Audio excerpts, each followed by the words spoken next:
Now we will flip it around and discuss what may be Trump's biggest issue, advantage over Kamala Harris.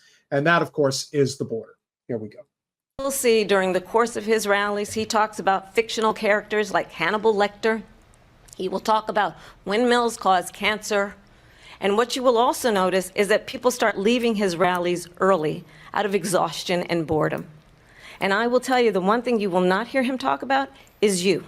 You will not hear him talk about your needs, your dreams, and your desires.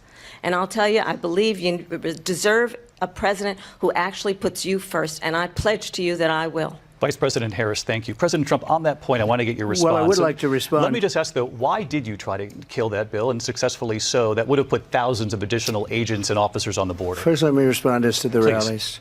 She said people start leaving. People don't go to her rallies. There's no reason to go. And the people that do go. You see, that's like, you set yourself up for that, and it's like he's gonna clock you. You know, but this is the stuff, that type of stuff I don't give a shit about, and I hope no one else does.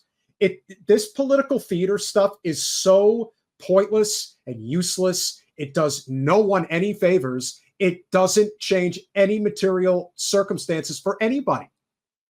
Listen, she wants to talk about people leaving my rallies. At least I have people show up at my rallies. It's like, God in heaven. So she's busting them in and paying them to be there, and then showing. There has already been reports that there have been people getting bussed into the Kamala rallies and they're being paid. And the only reason that ever gets out there is two reasons. Number one, somebody stupidly puts the ad on a place like Craigslist. And number two, somebody eventually lets it be known that, yeah, I got $100 or 200. I forget what it was. Oh my God. I remember this like it was yesterday. Apparently I don't remember like it was yesterday, but I remember specifically people saying that they got paid to attend, I think it was a Hillary event back in 2016, if I remember that correctly.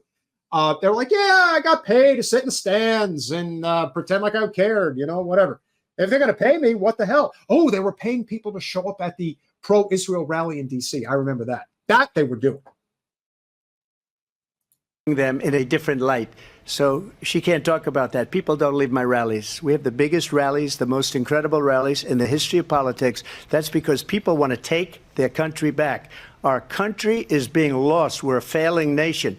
And it happened 3.5 years ago. And what's going on here, you're going to end up in World War III, just to go into another subject.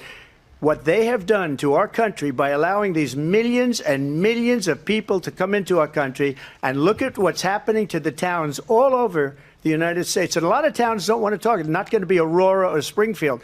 A lot of towns don't want to talk about it because they're so embarrassed by it. In Springfield, they're eating the dogs, the people that came in. They're eating the cats. They're eating the pets of the people that live there. And this is what's happening in our country, and it's a shame. As far as rallies are concerned, as far as the reason they go is they like what I say. They want to bring our country back. They want to make America great again. It's a very simple phrase, make America great again. She's destroying this country, and if she becomes president, this country doesn't have a chance of success. Not only success, we'll end up being Venezuela on steroids. So here's the problem with these types of stories. And there have been reports that there have been Haitian migrants that are in the country now, and that they have been in, they were sent to Ohio. Is it possible that there are a handful of instances where family pets were killed? Yeah, it's probably true. The problem is that once that happens, it's like, oh my God, 10,000 of these stories. That's not how it works. Everything is put into the hyperbole chamber and put up into the stratosphere, where everything gets churned into this. Oh, it happened 2 instances out of 300 million plus people, but it happened here, so it's going to happen everywhere, so you better stop it. Now, it really, he has a way, it's his style, but I'm telling you, Kamala is not doing herself any favors with the facial expressions. It's not a good look. It's a good look to the people that love her and that want to see her do a Yas Queen look over at Trump. But I'm telling you, to the independent voter that's trying to decide who looks more like the president or who they feel they're going to be more comfortable as commander in chief, her making those faces at him is not a good look. It's just not. There is a way to go at him, and that isn't it. I want to clarify here. You bring up Springfield, Ohio, and ABC News did reach out to the city manager there. He told us there have been no credible reports of specific claims of pets being harmed, injured, or abused by individuals within the immigrant community. Well, I've seen people on television. Let me just say here, this is the people on television say my dog was taken and used for food. So maybe he said that, and maybe that's a good thing to say for a city manager. I'm not taking this from television. But the people on television saying their manager. dog was eaten by the people that. This is a big problem here. This is a big problem. This is not the moderator's responsibility. This is Vice President Harris's responsibility. She could easily say there are no credible reports from the Springfield, if it's the police department in Springfield, Ohio, the city manager who typically oversees these things, saying that there's no credible reports that this has happened. Okay, fine, but that's her job. That's not your job. You're the moderator. You're supposed to make sure that they have an equal amount of time to speak.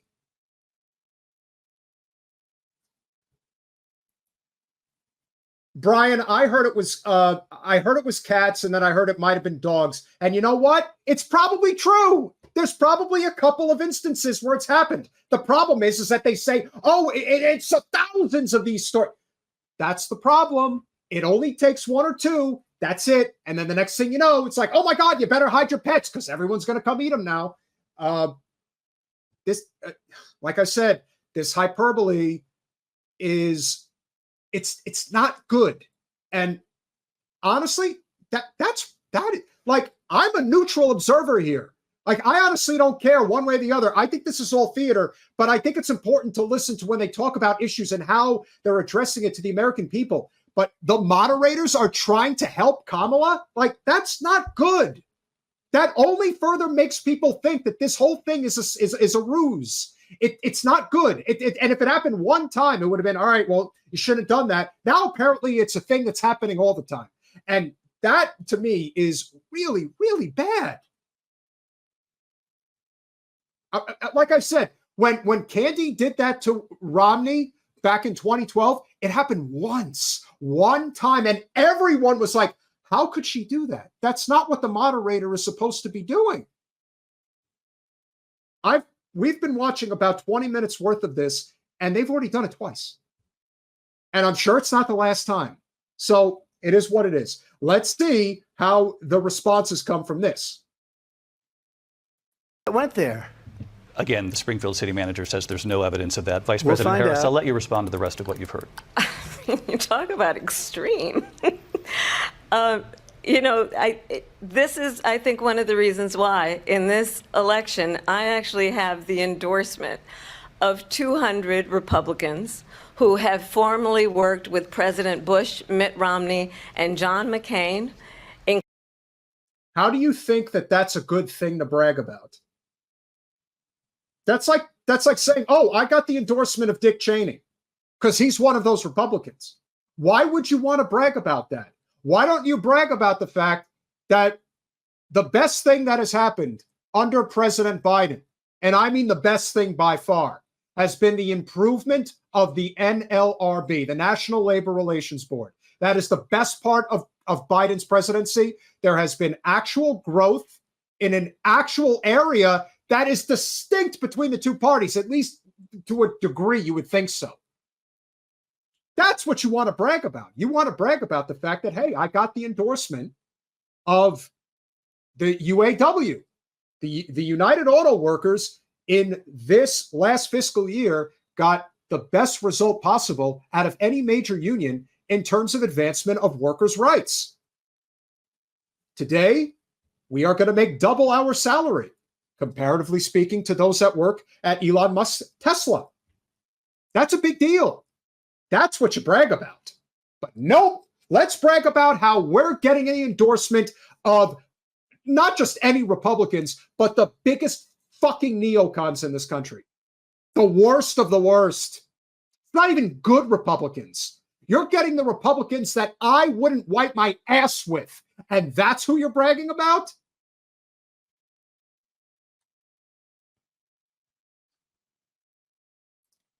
I'm telling you, Brian, it doesn't appeal to the people you think that you need to appeal to. Not at all.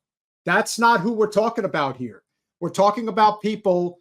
We'll see. Thank you for pointing that out. And hopefully we'll get to that with mentioning her endorsement from the NLRB, the improvements in the NLRB, and getting the endorsement of the UAW.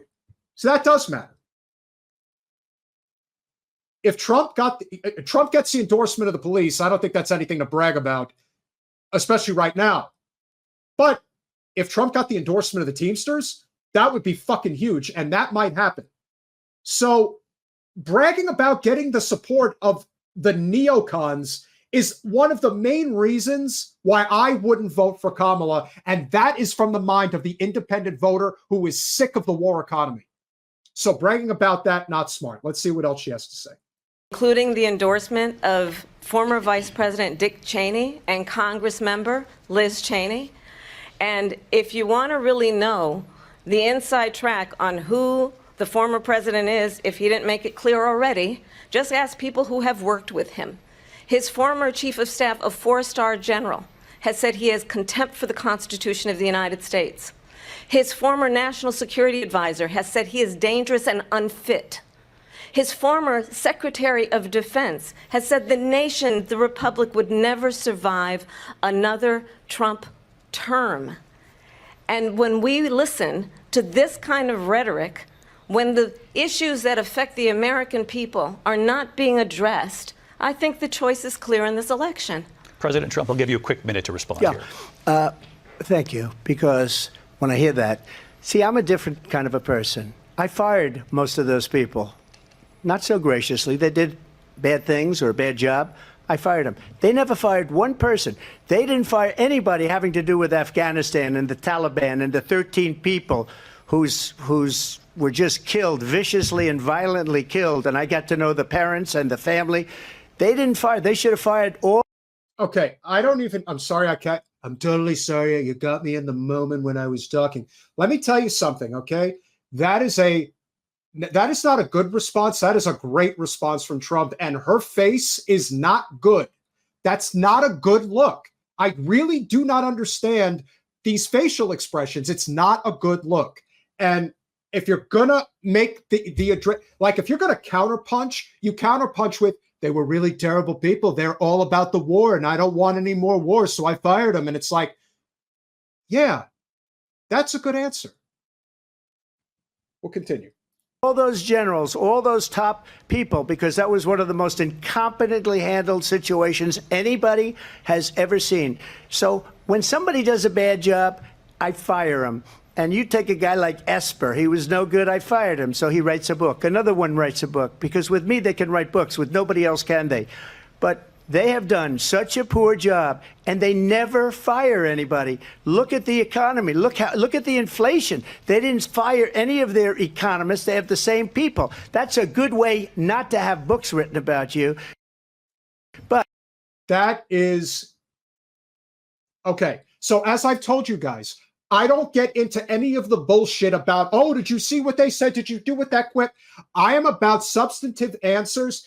That is a fucking home run for Trump. And they're going to clip that and they're going to play it over and over again, and it's going to land and it's going to stick, and it should. And the fact that he brought it back to, and look at the people that are supporting Kamala. They're the same people that have always been there. Always. Jamie Dimon, Timothy Geithner, these DC lifers that have wrecked this economy time and again. And these are the economic geniuses that are sticking with what Jen has pointed out is just a Hillary Clinton 2.0 campaign. That's what it is. So those sea legs, that's where he gets strong. When he concedes an issue like that.